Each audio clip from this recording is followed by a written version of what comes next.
and get started with tonight's webinar. I want to say welcome and thank you so much to those who are attending tonight, sort of in person, I guess we'd call it. And also welcome and thank you to anyone who is watching this video later on as part of the recording we'll be posting. So I'm Leslie Hutchinson, the Assistant Superintendent for Curriculum and Instruction in Garnet Valley, and we'll go ahead and get started.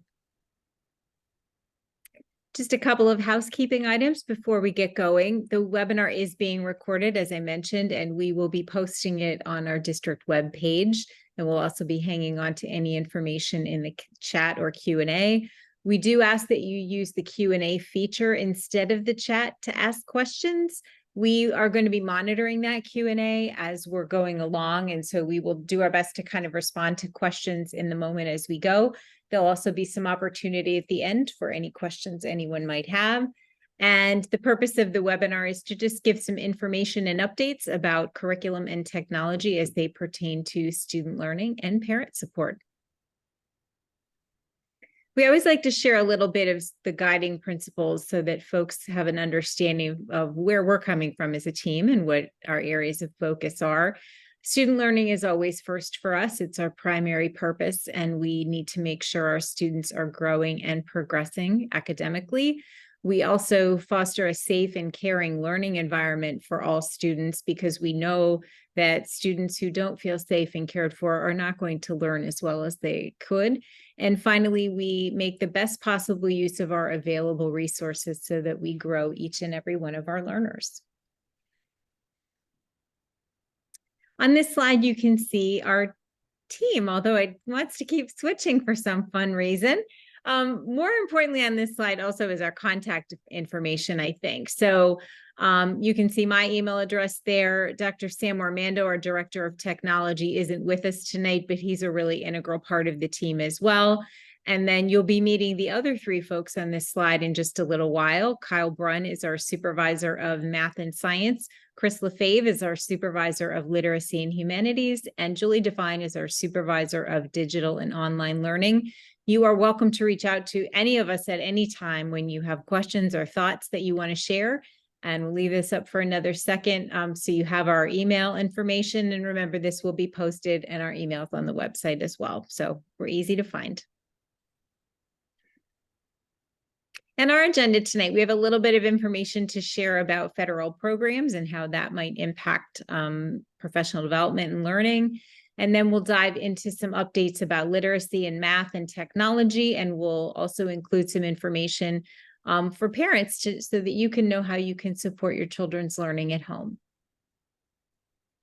At this time, I'm going to turn it over to Chris Lefebvre, who, in addition to her duties as Supervisor of Literacy and Humanities, also manages our title programs for us. So I'll turn it over to you, Chris. All right. Thank you, Dr. Hutchinson. Thank you all for coming out tonight. I just wanted to touch a little bit on some of the federal programs that provide us funding to help our students.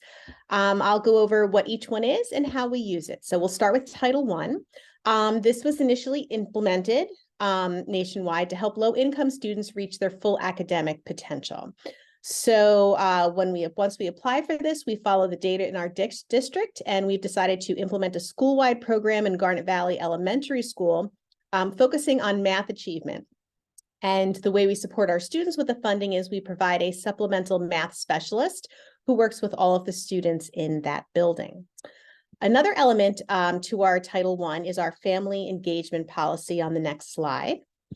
And I wanted to share that with you. It is just a requirement of Title I, but it really just talks about the great relationship that schools would have with their parents. And we do have that here at Garnet Valley. So the school district has responsibilities like providing a high quality curriculum and high quality instruction, ensuring that families have access to meet with and communicate with our teachers, and allowing parents to have opportunities to volunteer to participate in their child's education. As far as parents go, it also says that our parents will obviously make sure to keep track of things like homework and attendance, but also to have the ability to engage in their child's education. Now, Title II on the next slide was implemented to help school districts ensure that students have access to effective and knowledgeable teachers. So we use this funding to help with our teachers' professional development and learning. We focus on things that directly impact our students' academic achievement and their social emotional wellness. So as an example, training in topics like the science of reading and structured literacy, math instruction, and other social emotional areas as well.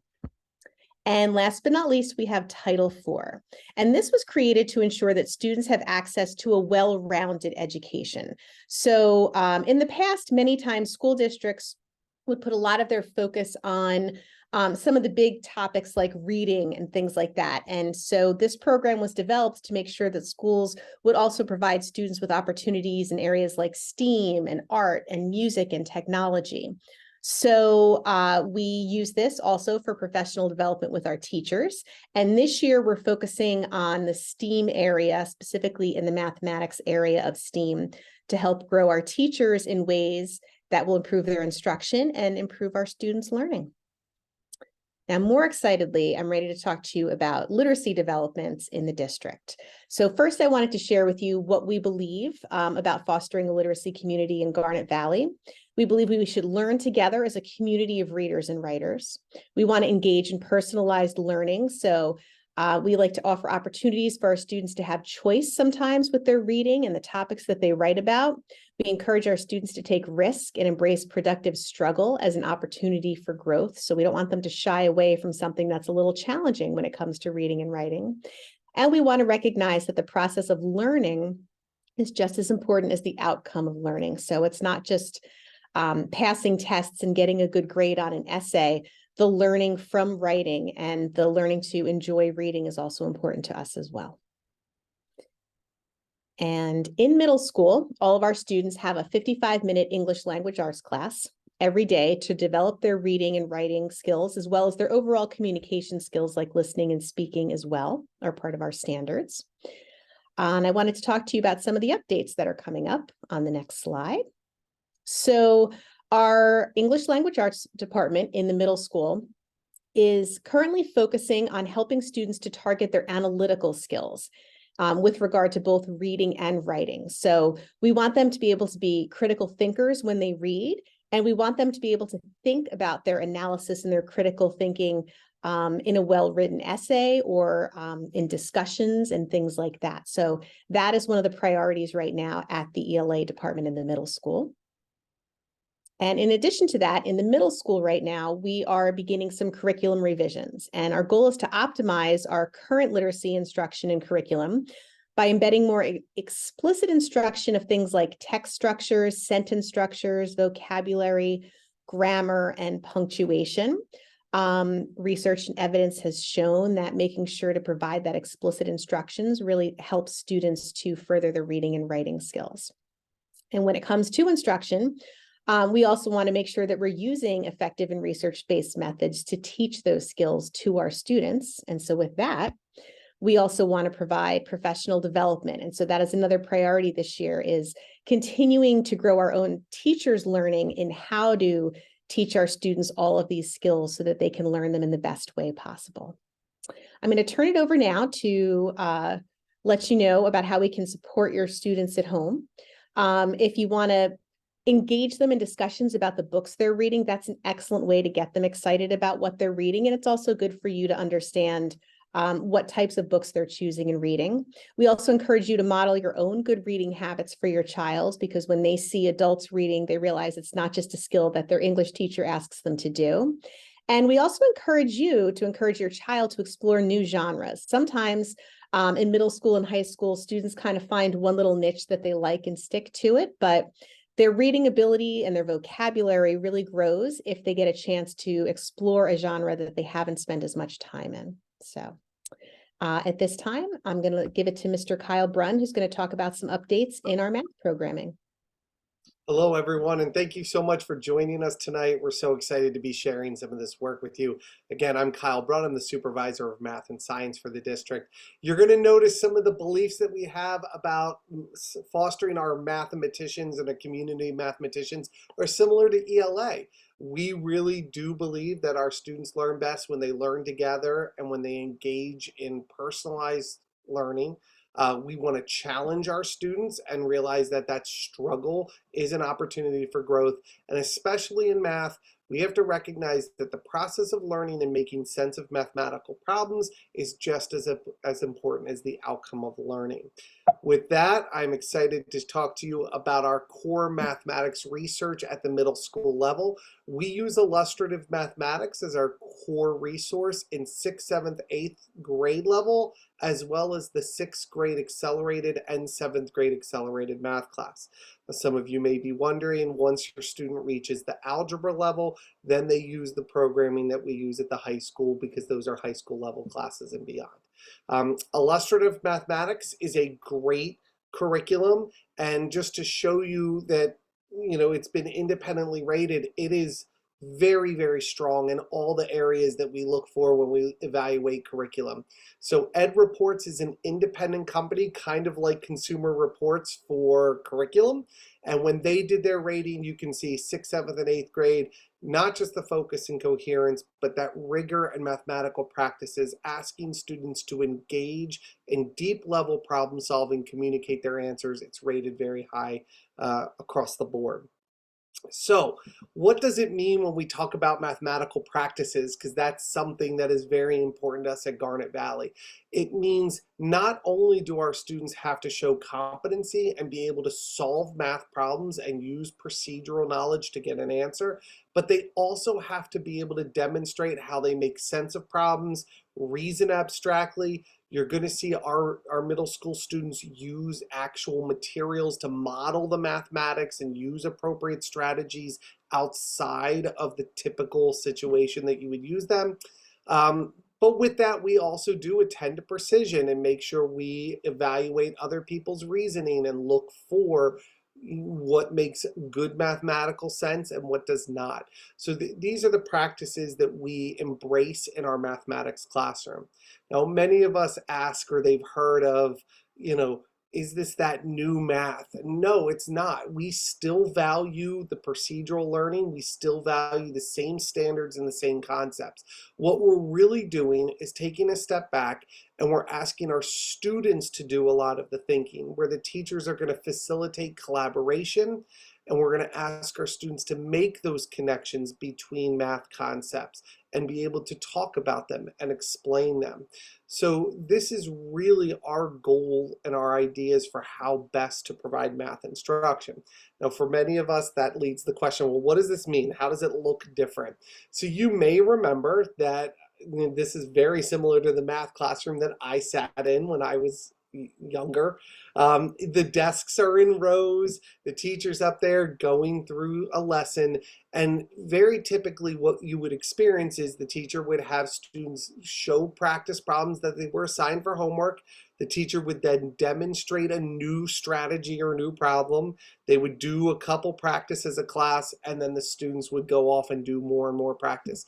We call that the I do, we do, you do model of teaching. That's where the teacher is doing most of the presentation of information. Although that's still important, and there's a time for the teacher to present procedural knowledge and go through problems, we try to turn this in a little bit more to the students doing the work. So we want our students' brains working and our students doing the talking and our students making sense of the problems. So these two pictures come from a middle school math class from this year, and you can see how they're engaged in deep level problems and really trying to break it down using different strategies. This is what math looks like in Garnet Valley, and we're really proud of the fact that our students are growing as mathematicians and in their problem solving skills. So ultimately, what should you do as a parent? Well, I get two common requests. If you want additional practice, I just want my students to go on, be able to review a video, maybe just do additional practice problems. We really suggest Khan Academy as a good option for you. When this is sent out, the link, the Khan Academy, all of these link directly to the site so you can check them out. But that's a very good site to just do practice. We also have some parents ask, oh, my students want to do more. They want more enrichment, deeper to dive even deeper. So Open Middle and Enrich are two websites that are great and provide awesome problems for students that are grade level based on standards that really ask students to apply their knowledge. I know I use these in my own home just for fun, and I can have a high schooler doing a 7th grade problem and they're like thinking about it in new ways. It's really neat when you unlock that thinking and that problem solving skills.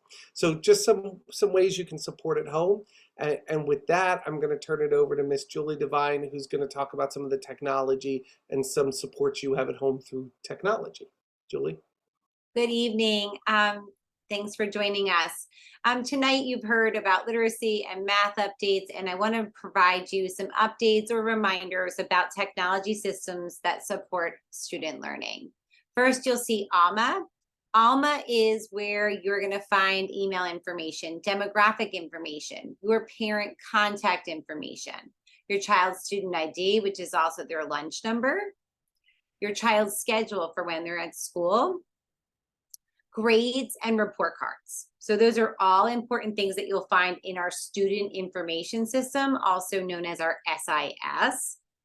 And it's important to know that you as a parent can update information, and how to do that and directions for that are on our parent portal on our district site. Next, I just want to remind families about Schoology, which is now our learning management system, different from our student information system, which gives parents a glimpse into the classroom. It provides materials for learning. At the middle and high school levels, it provides assignments and assessments. You'll be able to see examples of student work, and it really is that connection between home and school to support learning. Next, I want to remind families the importance of following us on social media. We as a district use a variety of platforms for a variety of purposes. You'll see Facebook, X, which is formerly Twitter, and Instagram, which provides important news and updates regarding district events, individual school events, as well as community events. And then lastly, we're going to encourage you to follow us on TikTok.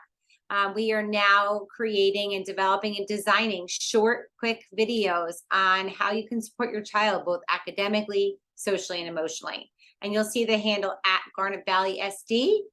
That's how you can follow us on X, Instagram, and TikTok. And on Facebook, you can search the Garnet Valley School District. Lastly, I just want to kind of give you some tips. You're getting this information, you're like, where do I begin, or how do I get started to support my child from home? Get signed into your accounts. If you need assistance, you can visit our parent portal. You can submit a help ticket on the district site. It's on the main page. Or reach out to me directly, and I will direct you to where you can get information regarding how to get signed into your accounts. Lastly, we're going to provide a form for you to submit additional questions after you have had time to review. This is also being recorded, so some of you may be watching this at a later time. You have an opportunity to submit questions to us, and we will respond directly to you. You will also see here where it says Grow Learners. This is our curriculum website, which can also be located and found through the main page of the Garnet Valley School District website, which is garnetvalleyschools.com.